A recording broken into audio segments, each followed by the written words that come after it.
പോലീസിന്റെ നരനായാട്ടിനെ പറ്റിയാണ് കഴിഞ്ഞ ദിവസം നിയമസഭ ചർച്ച ചെയ്തത്. ഭരണ പ്രതിപക്ഷത്തിന്റെ വാക്പോരിനും കേരളം സാക്ഷിയായി. എന്നാൽ എക്കാലവും കേരളം വേദനയോട് ഓർക്കുന്ന ഇരുണ്ട ദിനമുണ്ട്. മുത്തങ്ങ വെടിവെപ്പ്, 95-ൽ ശിവഗിരിയിലെ പോലീസ് ആക്ഷൻ, മാറാട് കലാപം. വീണ്ടും ഖേദം പ്രകടിപ്പിച്ചുകൊണ്ട് വർഷങ്ങൾക്കിപ്പുറം മുൻ മുഖ്യമന്ത്രിയും മുതിർന്ന കോൺഗ്രസ് നേതാവുമായ എ കെ ആന്റണി ഇന്ന് മാധ്യമങ്ങളെ കണ്ടു. എൻ്റെ കാലത്ത് നടന്ന നിർഭാഗ്യമായ സംഭവങ്ങളാണ്. ഈ ദുഃഖമുണ്ട് ആ സംഭവത്തിൽ, രണ്ട് സംഭവത്തിലും. ശിവഗിരി സംഭവത്തിൽ ഈ ദുഃഖമുണ്ട്, മുത്തങ്ങ സംഭവത്തിലും ദുഃഖമുണ്ട്, അതിയായ ഖേദമുണ്ട്. 2001 ഞാൻ മുഖ്യമന്ത്രിയായി വീണ്ടും തിരിച്ചു വന്നപ്പോൾ എന്നെ ശാസ്ത്രനാരായണ സ്വാമി എന്നോട് പറഞ്ഞു, അതിനെ കഴിഞ്ഞു മുഖ്യമന്ത്രി വീണ്ടും ശിവഗിരിയിലേക്ക് വരണമെന്ന് പറഞ്ഞു. അദ്ദേഹത്തിന് എന്നെ വിളിച്ചോട്ട് പോയി. ശ്യാം യോഗത്തിൽ, ഉദ്ഘാടന യോഗത്തിൽ പ്രസംഗത്തിൽ ഞാൻ പറഞ്ഞു, കാര്യങ്ങൾ എന്തായാലും എൻ്റെ കാലത്ത് ഇങ്ങനൊരു സംഭവം ഉണ്ടായാലും എനിക്ക് ഖേദമുണ്ട് ഞാൻ പറയുകയും ചെയ്തു, ഖേദം പ്രകടിപ്പിക്കുകയും ചെയ്തു. കഴിഞ്ഞ ദിവസം നിയമസഭയിൽ നടന്ന വാക്പോരുകളുടെ ബാക്കിയാണ് ഇന്ന് അദ്ദേഹത്തിന്റെ വാർത്താ സമ്മേളനം. പറയാനുള്ളത് വൈകിക്കേണ്ട എന്ന് പറഞ്ഞുകൊണ്ട് ആന്റണി തുടങ്ങി. 2004-ൽ കേരള രാഷ്ട്രീയം വിട്ട തന്നെ കഴിഞ്ഞ 21 വർഷമായി LDF വേട്ടയാടുന്നു എന്ന് പറഞ്ഞുകൊണ്ടാണ് എ കെ ആന്റണി തുടങ്ങി വെച്ചത്. ജസ്റ്റിസ് ബാലകൃഷ്ണൻ നമ്പ്യാരുടെ ജുഡീഷ്യൽ കമ്മിറ്റിയുടെ റിപ്പോർട്ടിൽ വീണ്ടും പരസ്യപ്പെടുത്തണം. ജനങ്ങൾ അറിയട്ടെ സത്യം, അവിടെ എന്താണ് സംഭവിച്ചത്.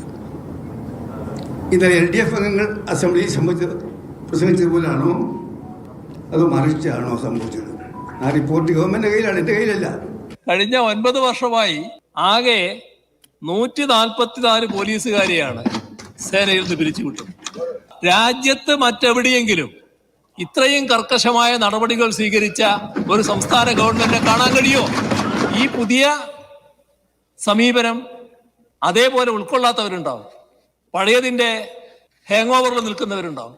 ആ തെറ്റ് ചെയ്തവരെ സംരക്ഷിക്കുന്ന സമീപനം അത് ഗവൺമെന്റിന്റെ ഭാഗത്തുണ്ടാകില്ല. പിണറായി സർക്കാരിന്റെ കാലത്തെ പോലീസ് അതിക്രമങ്ങൾ ചോദ്യം ചെയ്യപ്പെട്ടപ്പോൾ 144 പോലീസുകാരെ പിരിച്ചുവിട്ട നടപടി പറയുന്നതിനിടെ ആന്റണി ഉമ്മൻചാണ്ടി കാലത്തെ UDF സർക്കാരുകളെ ചോദ്യം ചെയ്തുകൊണ്ടായിരുന്നു പിണറായി വിജയൻ ഉൾപ്പെടെയുള്ള MLA-മാരൊക്കെ, ഇടതുപക്ഷ MLA-മാരൊക്കെ ഇന്നലെ സംസാരിച്ചത്. അതിനൊക്കെയുള്ള മറുപടിയാണ് ആന്റണി ഇന്ന് നൽകിയത്. സർ, മുത്തങ്ങ സമരം ഇവിടെ എല്ലാവർക്കും അറിയാവുന്ന കാര്യമാണ്. ഇവിടെ സൂചിപ്പിച്ചു, ജോഗിക്ക് നേരെ ജോഗിയെ വെടിവെച്ച് ജോഗി മരിച്ചതിന്റെ കാര്യങ്ങൾ, അതിനെ തുടർന്നുണ്ടായിട്ടുള്ള സംഭവങ്ങൾ, അവിടെ ക്രൂരമായി നടന്ന അന്നത്തെ അക്രമങ്ങൾ ആർക്കെങ്കിലും നിഷേധിക്കാൻ കഴിയുമോ സർ? അതുപോലെ തന്നെ അങ്ങനെ കൊല ചെയ്യപ്പെട്ട ജോഗിയുടെ സഹോദരിക്ക് ജോലി കൊടുക്കാൻ ഇടതുപക്ഷ ജനാധിപത്യ മുന്നണിയുടെ ഗവൺമെന്റ് വേണ്ടി വന്നു വന്നത് അറിയാവുന്ന കാര്യമല്ലേ സർ? സംഭവം കഴിച്ചിട്ട് അന്നത്തെ പ്രതിപക്ഷ നേതാവ് ഞാൻ ബഹുമാനിക്കുന്ന ആളാണ്, പക്ഷേ അദ്ദേഹം ചിലപ്പോഴൊക്കെ നല്ല കല്ലെടുത്തോളം പറയും. അദ്ദേഹം പറഞ്ഞു, അസംബ്ലിയിൽ പ്രസംഗിച്ചതാണ്, JK ആന്റണിയുടെ പോലീസെ പഞ്ചസാരയും മണ്ണയും ചേർത്ത് ചുട്ടുകരിച്ചു 10 ആദിവാസികളെ. എന്താണ് 95-ൽ ശിവഗിരിയിൽ സംഭവിച്ചതെന്നും ആന്റണി പറയാൻ ശ്രമിക്കുന്നു. നടന്ന സംഭവത്തിലെ ദുഃഖം രേഖപ്പെടുത്തുമ്പോഴും നടക്കാൻ പാടില്ലാത്തതായിരുന്നുവെന്നും അന്വേഷണ റിപ്പോർട്ട് പുറത്തുവിടണമെന്നും എ കെ ആന്റണി ആവശ്യപ്പെടുന്നു. ശിവഗിരിയിൽ പോലീസ് നടത്തിയ നരവേട്ട അന്നത്തെ മുഖ്യമന്ത്രി ശ്രീ എ കെ ആന്റണി ന്യായീകരിച്ചില്ലേ? സംഘർഷമുണ്ടായാൽ പിന്നെ എന്ത് ചെയ്യും എന്ന ചോദ്യമാണ് തിരിച്ചു ചോദിച്ചത്. ഒരു ദിവസം നാടകീയമായിട്ടുണ്ടായതല്ല, ഗവൺമെന്റ് ഉണ്ടാക്കിയതല്ല.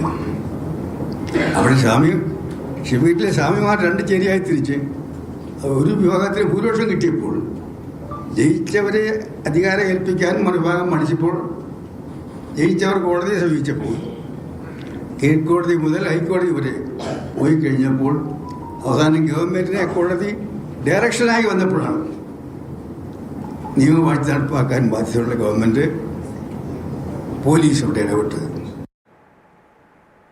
പിണറായി പോലീസിന്റെ അതിക്രമങ്ങളെ ചോദ്യം ചെയ്യപ്പെടുമ്പോഴൊക്കെയും മന്ത്രിമാരാകട്ടെ നൽകുന്ന മറുപടി അത് മുത്തങ്ങയിലെ ആദിവാസികളെ ചുട്ടരിച്ചതിനെ ഓർമ്മപ്പെടുത്തിക്കൊണ്ടാണ്.